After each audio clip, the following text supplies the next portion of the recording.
마태복음에는 하늘나라에 대한 여러 가지 비유가 등장을 합니다. 오늘 본문에 등장하는 이 달란트의 비유 역시 하늘나라의 비유 가운데 하나입니다. 이 비유는 하늘나라 하늘 백성이 후회 없이 하나님을 섬기면서 한평생 인생을 살아갈 수 있는 그 비밀을 우리에게 가르쳐 주고 있습니다.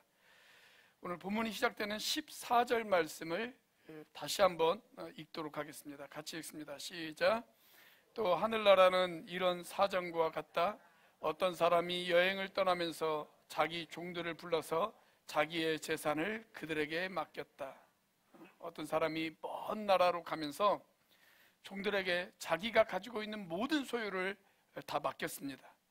한 종에게는 5달란트를 맡겼고, 한 종에게는 2달란트를 맡겼고, 다른 한 종에게는 1달란트를 맡겼습니다. 여기에서 중요한 단어는 뭐냐면 맡겼다라고 하는 단어입니다. 그런 의미에서 그들 모두는 맡은 자들이었습니다. 더 정확하게 말하면 주인의 재산을 맡아서 관리하는 사람들이라고 이야기할 수가 있습니다. 옛날에는 이런 사람들을 가리켜서 뭐라고 불렀냐면 청지기라고 불렀거든요. 요즘 우리가 사용하는 현대적인 단어로 다시 바꿔서 이야기한다면 관리자 또는 매니저 이렇게 이야기할 수가 있습니다. 중요한 것은 이들이 모든 것을 맡아서 관리했지만 결단코 이들이 주인이 아니다 라고 하는 사실입니다. 단지 주인의 것을 맡아서 잠시 관리하는 그런 사람들입니다. 자, 이 비유 속에 등장하는 주인처럼 하나님께서도 하늘나라의 백성인 저와 여러분들에게 여러 가지의 것들을 맡겨주셨습니다. 어떤 사람에게는 많은 것을 맡겨주셨고, 어떤 사람에게는 적은 것을 맡겨주셨습니다. 우리가 가지고 있는 재능, 그것도 하나님이 우리에게 맡겨주신 거죠. 그렇죠? 이 달란트라고 하는 말이 헬라어인데, 이 달란트라고 하는 말에서 재능이라고 하는 뜻을 가진 탤런트라고 하는 말이 나왔어요. 탤런트. 우리가 TV나 이런 데 보면 배우들을 가리켜서 탤런트라고 그러지 않습니까? 그게 이 헬라어 달란트라고 하는 단어에서 나왔습니다. 우리의 재능, 하나님이 우리에게 맡겨주신 달란트란 말이죠. 그 다음에 우리의 시간, 그것 역시 하나님께서 우리에게 맡겨주신 것입니다. 어떤 사람에게는 긴 시간을 맡겨주셨고, 어떤 사람에게는 짧은 시간을 맡겨주셨습니다. 우리가 가지고 있는 돈, 그것도 하나님이 우리에게 맡겨주신 것입니다. 우리의 지식도 하나님이 우리에게 맡기신 것이고, 우리의 건강도 하나님이 우리에게 맡기신 것입니다. 자, 이런 것들을 하나님이 우리에게 왜 맡기셨을까요? 그것으로 하나님을 잘 섬기고, 그리고 인생의 보람과 의미를 가지고 살라고 하나님이 우리에게 맡기신 것들입니다. 정말이지 말 그대로 맡기신 거예요. 맡기신 거. 그 말은 다시 언젠가는 주인에게 되돌려 줘야 한다라고 하는 그런 의미입니다. 자, 드디어 이 주인이 먼 나라에서 다시 되돌아왔습니다. 이제 맡긴 것에 대해서 결산하는 시간이 찾아온 것입니다. 자, 19절 말씀을 같이 한번 읽어보겠습니다. 시작. 오랜 뒤에 그 종들의 주인이 돌아와서 그들과 셈을하게 되었다. 자, 이 결산의 날, 5달란트를 맡았던 종은 추가로 5달란트를 더 남겼습니다. 그리고 2달란트를 맡았던 종은 추가로 2달란트를 더 남겼습니다. 그래서 주인에게 돌려주었습니다. 5달란트를 맡았던 자는 5달란트를 벌어서 10달란트를 주인에게 돌려주었고, 2달란트를 맡았던 자는 2달란트를 더 벌어서 4달란트를 주인에게 돌려주었습니다.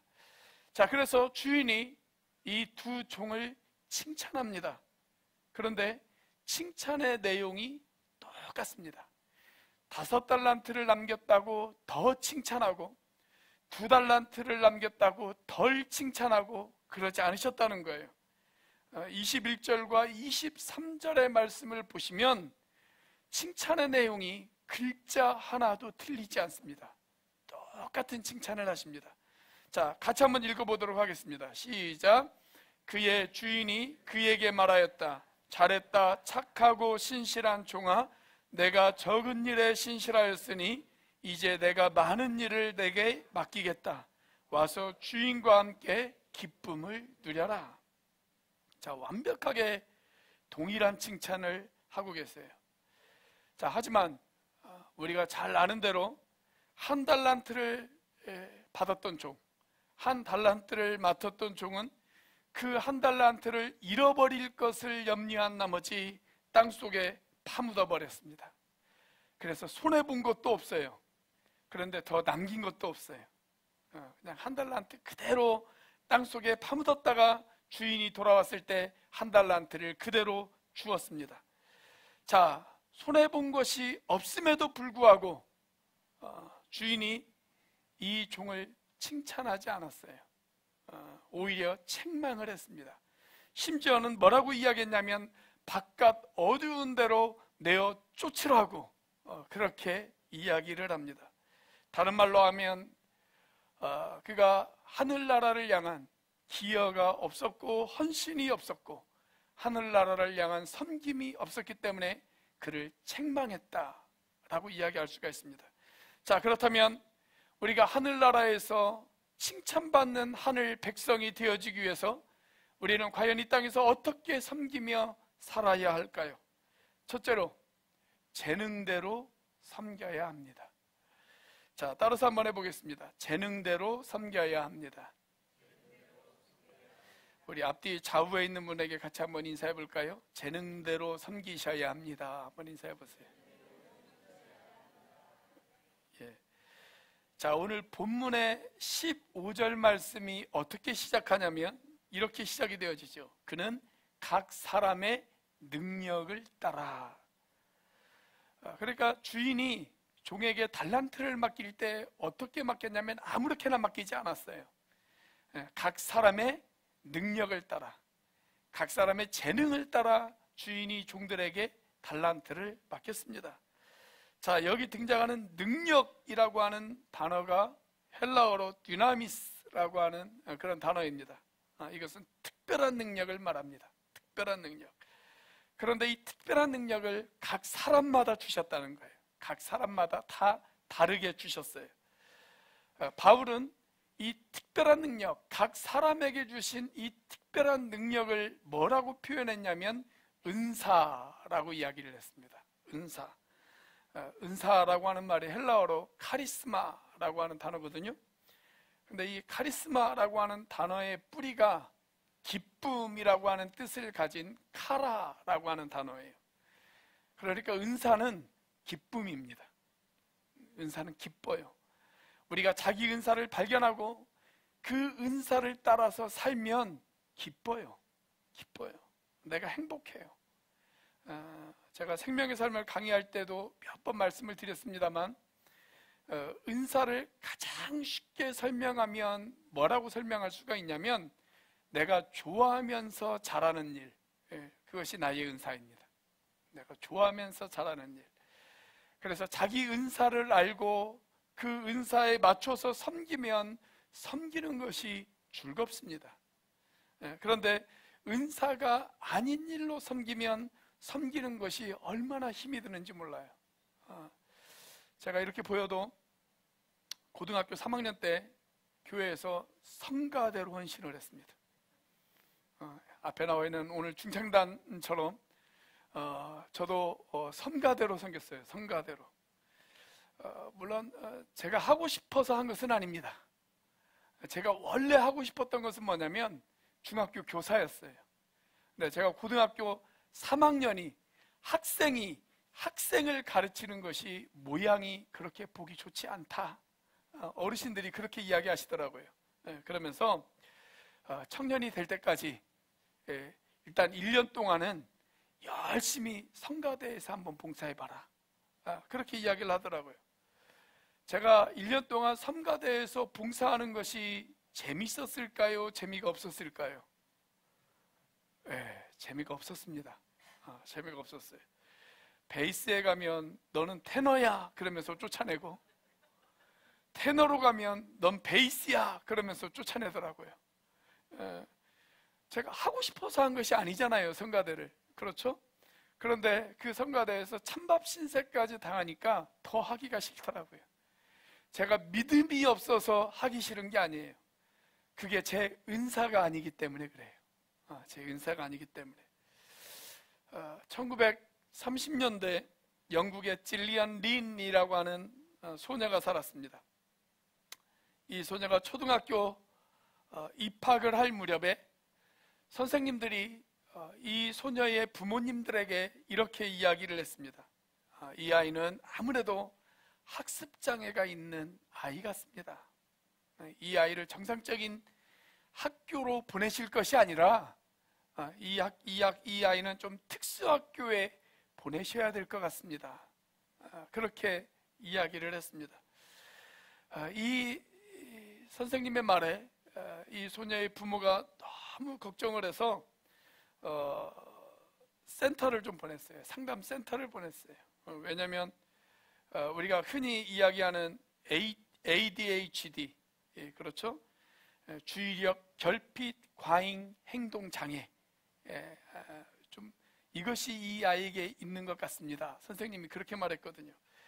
왜냐하면 아이가 잠시도 가만히 있지를 못하는 거예요. 가만히 있지를 못해요.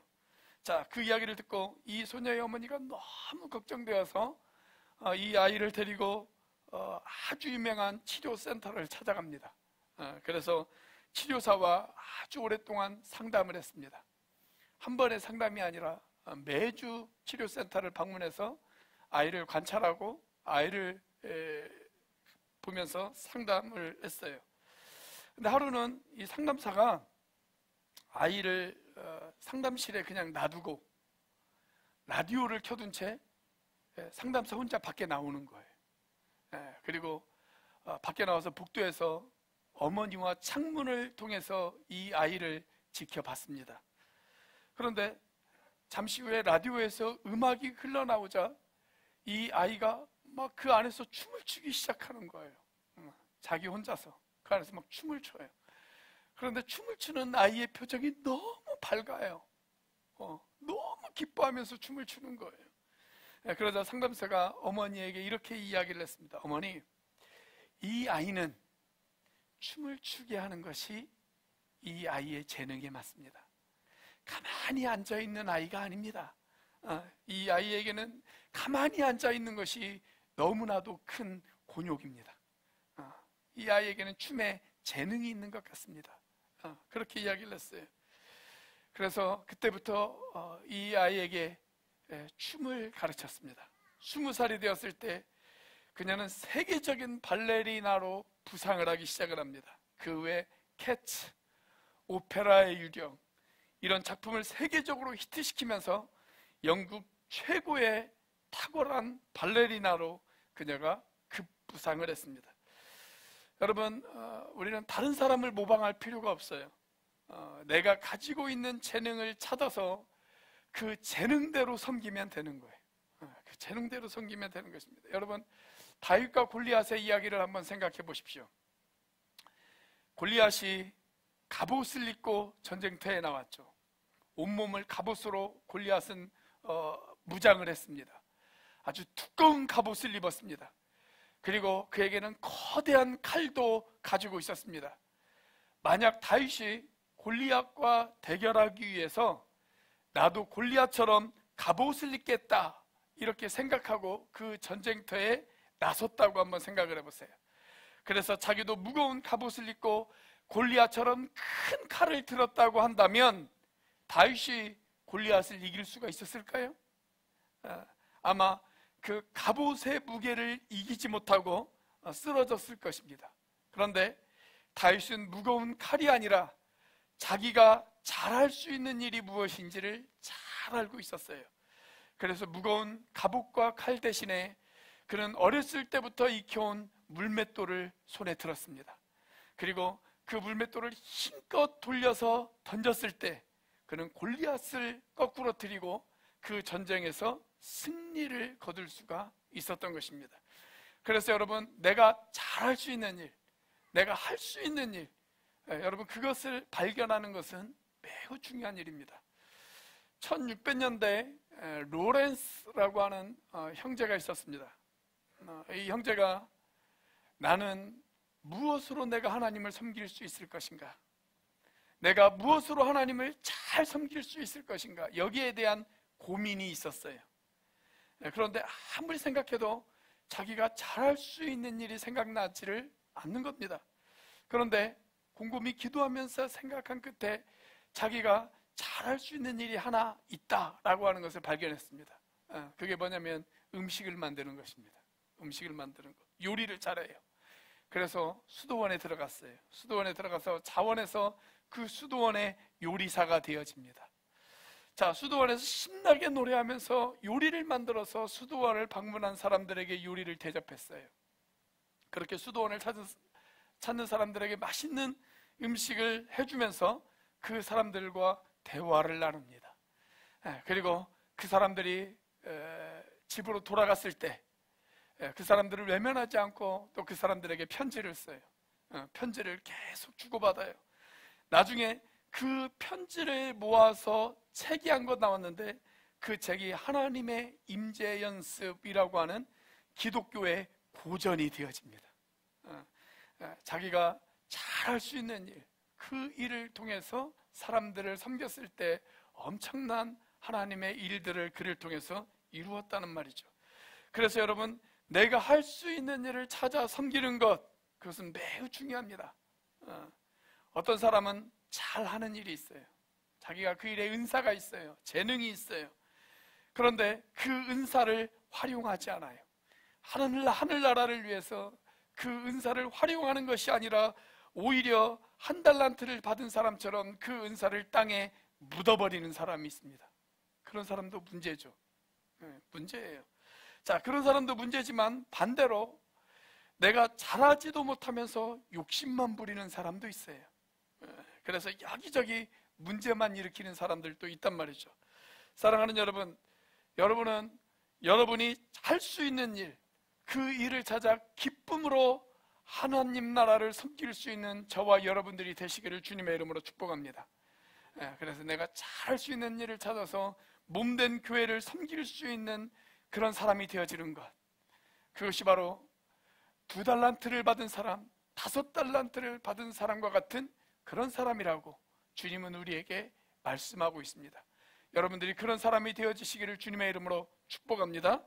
자, 칭찬받는 하늘 백성이 되어지기 위해서 우리가 어떻게 해야 될까요? 두 번째로, 적은 일에 충성할 수 있는 사람이 되어야 합니다. 자, 따라서 한번 해보겠습니다. 적은 일에 충성할 수 있어야 합니다. 우리 앞뒤 좌우에 있는 분들에게 같이 한번 인사해 보겠습니다. 적은 일에 충성하셔야 합니다. 한번 인사해 보겠습니다. 오늘 달란트의 비유, 이 달란트의 비유를 통해서 우리에게 주시는 교훈 가운데 하나는 뭐냐면 작은 것도 소중하다는 것입니다. 작은 것도 소중하다. 자, 오늘 비유에 등장하는 5달란트, 2달란트, 1달란트, 금액이 좀 작죠? 5개, 2개, 1개 이렇게 되어 있으니까 우리가 이것이 아주 작은 단위라고, 적은 금액이라고 우리가 생각하기가 쉬워요. 그런데 그렇지 않습니다. 여러분, 1달란트는 6,000데나리온입니다.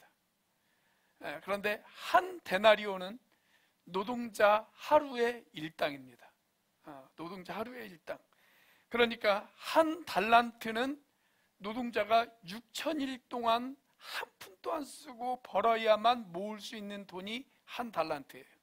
자, 6,000일 그러면 도대체 그 기간이 얼마나 되는지 감이 잘 안 잡히시죠? 그래서 제가 한번 계산을 해봤습니다. 그랬더니 16년 5개월이 좀 넘더라고요. 16년 5개월. 그러니까 16년 5개월 동안 한 푼도 안 쓰고 모아야 1달란트가 되어지는 겁니다. 자, 그러면 2달란트는 32년 10개월입니다. 5달란트면 83년을 모아야 됩니다. 다시 말하면 한평생 한 푼도 안 쓰고 모아야만 벌 수 있는 돈이 5달란트예요. 5달란트. 자, 그러니까 이 주인이 종들에게 5달란트, 2달란트, 1달란트를 맡겼을 때 그 금액이 작은 금액이 아니었어요. 어마어마한 재산을 맡긴 것입니다. 자, 그 많은 재산을 가지고 5달란트를 맡은 사람은 다시 5달란트를 남깁니다. 2달란트를 맡은 사람은 다시 2달란트를 남깁니다. 자, 그러니까 이 종들 역시 주인에게 엄청난 재산의 이익을 가져다 준 것이죠. 그렇죠? 자, 그런데 그렇다면 주인이 이 종들에게 어떻게 칭찬해야 마땅하겠습니까? 야, 너희들 정말 대단하다. 너희들 정말 큰 일을 했다. 와, 너희들을 통해서 내가 큰 유익을 얻었다. 이렇게 칭찬해야 마땅하지 않겠습니까? 자, 그런데 오늘 뜻밖에도 주인은 이 종들에게 어떻게 칭찬을 하냐면 내가 적은 일에 신실하였으니 이렇게 이야기합니다. 그들의 충성, 그들의 헌신을 가리켜서 네가 작은 일에 충성했다고 그렇게 이야기한단 말이죠. 왜 작은 일이라고 했을까? 엄청난 재산의 이득을 남겼잖아요. 한 83년을 벌어야만 모을 수 있는 돈을 주인에게 돌려줬는데 주인은 이 종이를 향해서 적은 일에 충성했다라고 이야기한단 말이죠. 왜 작은 일이라고 했을까? 저는 주인의 이 관점이 하나님의 관점이라고 생각해요. 하나님의 관점. 자, 전능하신 하나님, 여러분 그 하나님의 관점에서 큰 일이 있을까요? 하나님에게 큰 일이 있을까요? 잘 한번 들어보세요. 하나님에게는 큰 일도 작은 일이고 작은 일도 작은 일입니다. 그렇지 않아요? 여러분 전능하신 하나님에게 큰 일이라는 것이 있을 수가 없죠. 하나님에게는 모든 게 다 작은 일이에요. 모든 게 다 작은 일. 우리가 보기에 큰 일이지 하나님의 관점에서 보면 큰 일이냐 작은 일이냐 이건 중요하지가 않아요. 하나님이 보기에는 모든 게 다 작은 일입니다. 문제가 되어지지 않습니다. 자, 그래서 중요한 것은 뭐냐면 큰 일을 맡겨주셨든 작은 일을 맡겨주셨든 그건 우리의 관점이에요. 우리가 보기에 이 사람에게는 하나님이 큰 일을 맡겨주시고 나에게는 하나님이 작은 일을 맡겨주셨네. 그러면서 나 혼자 상처받아요. 나 혼자 상처받아요. 하나님에게는 큰 일, 작은 일이 없어요. 하나님에게는 모든 일이 다 똑같은 일이에요. 모든 일이 다 똑같은 일. 그래서 여러분 우리가 중요하게 생각해야 될 것은 뭐냐면 그 일이 큰 일이냐 작은 일이냐 이것을 따질 것이 아니라 우리에게 중요한 것은 나에게 어떤 일을 맡겨주셨든 그 일 앞에 충성하는 것입니다. 그게 중요한 거예요. 그런데 우리는 자꾸 뭔가 내가 큰 일을 해야만 하나님 앞에 큰 칭찬을 받고 내가 작은 일을 하면 하나님 앞에 덜 칭찬을 받는다 이렇게 생각을 한단 말이죠. 몇 년 전에 방탄소년단이 발표한 노래 가운데 작은 것들을 위한 시라고 하는 그런 노래가 있습니다. 이 노래의 가사가 이렇습니다. 널 알게 된 이유 내 삶은 온통 너야. 사소한 게 사소하지 않게 만들어버린 너라는 별. 하나부터 10까지 모든 게 특별하지. 너의 관심사, 걸음걸이, 말투와 사소한 작은 습관들까지 말이야. 제가 예전에 라디오에서 이 노래를 듣는 순간 저는 하나님이 저에게 하시는 말씀으로 들었습니다. 나의 관심사, 나의 작은 발걸음, 나의 작은 습관들까지 하나님은 사소한 것을 사소하게 보지 않습니다. 내가 생각하기에 그게 사소한 것이지 하나님에게는 그게 사소한 것이 아니에요. 큰 것이든 작은 것이든 하나님의 시각으로 보면 모든 게 다 똑같습니다. 모든 게 다 똑같아요. 내가 생각하기에 아주 작은 것이라 할지라도 하나님께서는 그걸 특별하게 여기십니다. 그래서 우리의 하나부터 열까지 우리를 특별하게 보시는 하나님, 여러분 그 하나님을 믿으시기를 바랍니다. 자, 여러분 하나님이 다윗을 위대한 지도자로 쓰셨죠. 자, 그런데 하나님께서 다윗을 위대한 지도자로 쓰신 이유가 어디에 있을까요? 하나님이 언제 다윗을 지도자로 쓰시겠다고 결정하셨을까요? 그 마음 가운데 그가 블레셋과의 전쟁에서 승리하고 돌아온 뒤에 내가 다윗을 위대한 지도자로 써야지, 이렇게 하나님이 결정하셨을까요? 아니면 그가 골리앗을 물리치고 난 뒤에 내가 다윗을 크게 사용해야지, 이렇게 하나님께서 작정하셨을까요? 그렇게 작정하신 것이 아니라, 그때 작정하신 것이 아니라, 다윗이 목동 시절 그에게 몇 마리의 양을 맡겨주셨단 말이죠. 몇 마리의 양, 아주 적은 양을 그에게 맡겨주셨습니다. 그런데 다윗이 그 적은 양을 아주 성실하게 잘 돌봐요. 성실하게 잘 돌봐요. 그 모습을 보고 하나님께서 내가 저 다윗에게 내 백성들까지 맡겨야지, 하나님이 그렇게 결정하셨다는 거예요. 자, 시편 78편 70절과 71절 말씀을 같이 한번 읽어보도록 하겠습니다. 시작. 주님의 종 다윗을 선택하시되 양의 우리에서 일하는 그를 뽑으셨다. 암양을 돌보는 그를 데려다가 주님의 백성 야곱과 주님의 유산 이스라엘의 목자가 되게 하셨다. 여러분 무슨 말이에요? 양 몇 마리를 돌보는, 양 몇 마리를 성실하게 돌보고 있는 다윗을 보시고, 저런 작은 일에도 성실한 다윗이라면 내가 내 백성 이스라엘을 맡겨도 되겠지 라고 하나님께서 그렇게 판단하셨다는 거예요. 그렇게 판단하셨다. 여러분, 하나님께서는 우리의 작은 것에도 관심이 있으십니다. 내가 하나님, 저 사람에게는 저렇게 큰 것을 맡기시고 나에게는 왜 이렇게 작은 것들을 맡기십니까? 그렇게 실망할 필요가 없어요. 낙심할 필요가 없습니다. 하나님은 그 작은 것들까지도 유심히 보십니다. 그것까지도 하나님께서는 주목해서 보고 계십니다.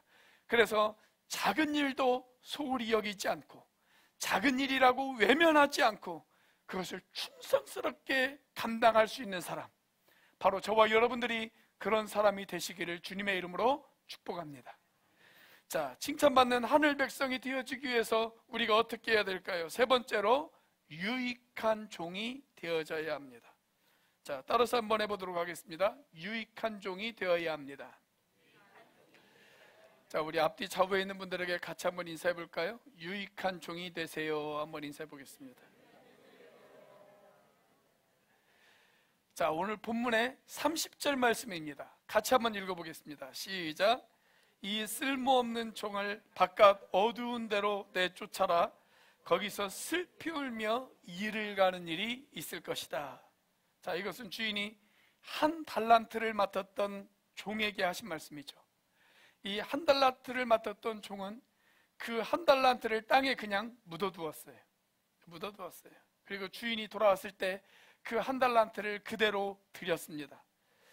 그러니까 남긴 것은 없어요. 그래도 손해는 안 봤어요. 그렇죠? 손해를 본 것은 아니란 말이죠. 자, 그럼에도 불구하고 주인은 이 종을 향해서 뭐라고 이야기를 합니까? 이 종은 쓸모없는 종이야. 너는 쓸모없는 종이야. 너는 무익한 종이야. 그렇게 이야기했단 말이죠. 하늘나라를 위해서 아무 유익도 끼치지 못한 종이라고, 너는 무익한 종이라고 그렇게 이야기를 했어요. 자, 그에게는 하늘나라의 유익을 위해서 뛰어들 열정이 없었습니다. 열정이 없었어요. 하늘나라를 위해서 섬기지 않았어요. 헌신하지 않았어요. 도대체 왜 그랬을까? 우리는 24절 말씀을 통해서 이 종이 주인을 오해하고 있었다는 사실을 발견할 수가 있습니다.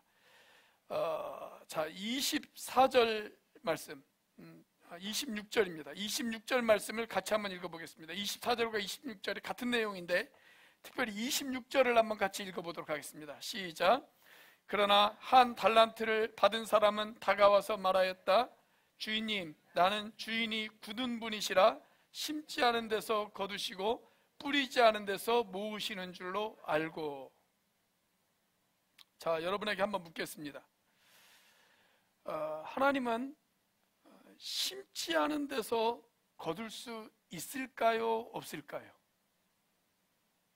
우리 하나님은 심지 않은 데서 거둘 수 있을까요? 없을까요? 제 질문이 어려워요? 네. 거둘 수 있죠. 전능하신 하나님인데 그걸 왜 못하겠어요? 네, 그렇죠? 우리 하나님에게 못하는 게 어디 있습니까? 전능하신 분이신데 심지 않은 데서 충분히 거두실 수 있는 분이 우리 하나님이십니다. 자, 그런데 그 다음 질문이 중요합니다. 그렇다면 하나님이 일반적으로 심지 않은 데서 거두실까요? 안 거두실까요? 하나님은 일반적으로 심지 않은 데서 거두지를 않으십니다. 않으세요. 자, 갈라디아서 6장 7절 말씀을 보면 이런 말씀이 있어요. 같이 한번 읽어보겠습니다. 시작. 자기를 속이지 마십시오. 하나님은 조롱을 받으실 분이 아니십니다. 사람은 무엇을 심든지 심은 대로 거둘 것입니다. 자, 하나님은 심지 않은 데서도 거두실 수 있는 분이에요. 충분히 그러실 수 있는 분입니다. 학생들이 지금 시험 기간이 끝났나요? 어떤 학생이 공부를 하나도 안 했어요. 그러면 하나님께서 그 학생을 100점 맞게 하실 수 있어요, 없어요? 있죠. 하나님 그렇게 하실 수 있어요. 그렇죠? 공부를 안 했어도 그렇게 하실 수 있으신 하나님이십니다. 그런데 하나님이 일반적으로 그렇게 하실까요? 안 하실까요? 그렇게 안 하십니다. 왜냐? 하늘나라의 법칙 가운데 하나가 있어요. 하늘나라의 법칙. 하늘나라의 법칙이 하나 있는데 그 법칙이 뭐냐면 심는 대로 거두게 하셨습니다. 심는 대로 거두게 하셨어요. 그래서 우리가 무엇인가를 거두기를 원한다면, 내가 무엇인가 거두기를 기대하고 있다면 반드시 심어야 합니다. 심어야 거둘 수가 있습니다. 그런데 만약 심지도 않고 거두기를 원한다면 그 사람은 도둑놈입니다. 여자면 도둑입니다. 그렇죠? 우리가 아름다운 결실을 기대하고 있다면, 내가 열매 맺기를 기대하고 있다면 반드시 심어야 돼요. 땀을 흘려야 돼요. 헌신해야 돼요. 노력해야 돼요. 섬겨야 돼요. 그런 심는 노력이 있어야 된단 말이죠. 복음을 거두기 위해서는 복음을 심어야 합니다.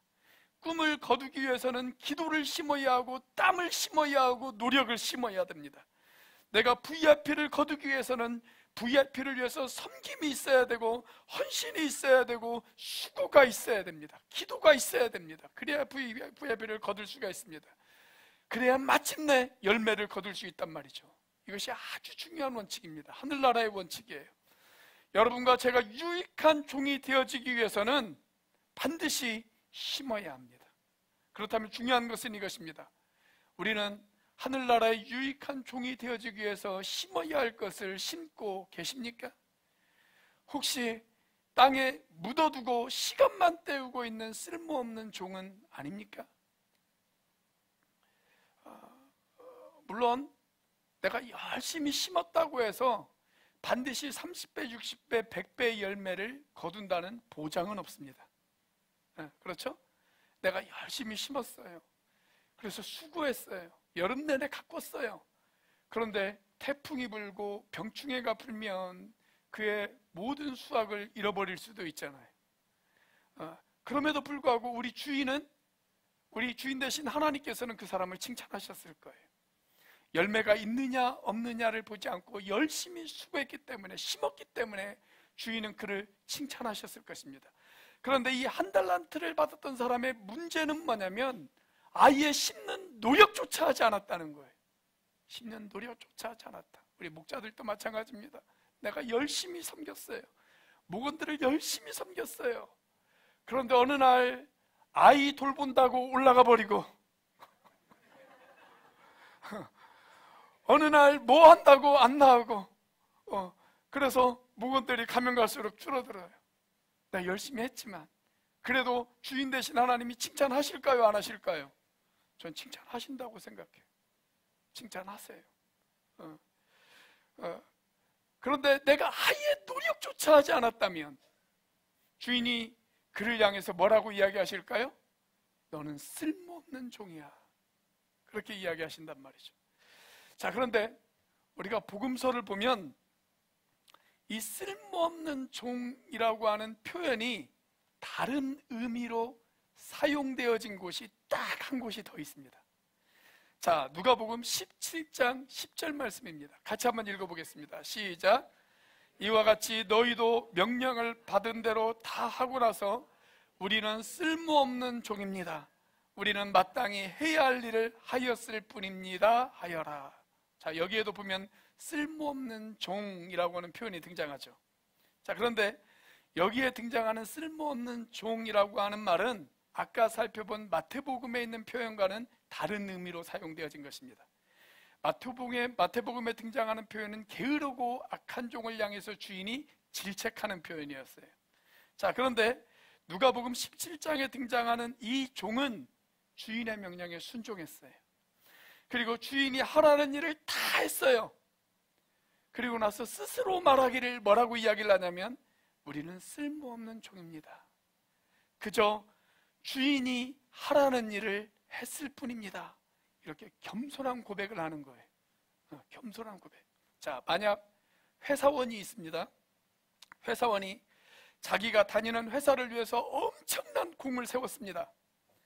그런데 이 회사원이 생각하기를 나는 그냥 내가 해야 할 일을 했을 뿐이야 라고 생각하고 자신의 공을 아무에게도 이야기하지 않았습니다. 자, 그렇다면 사람들이 그 사람을 가리켜서 뭐라고 이야기를 할까요? 아마 바보 아니야?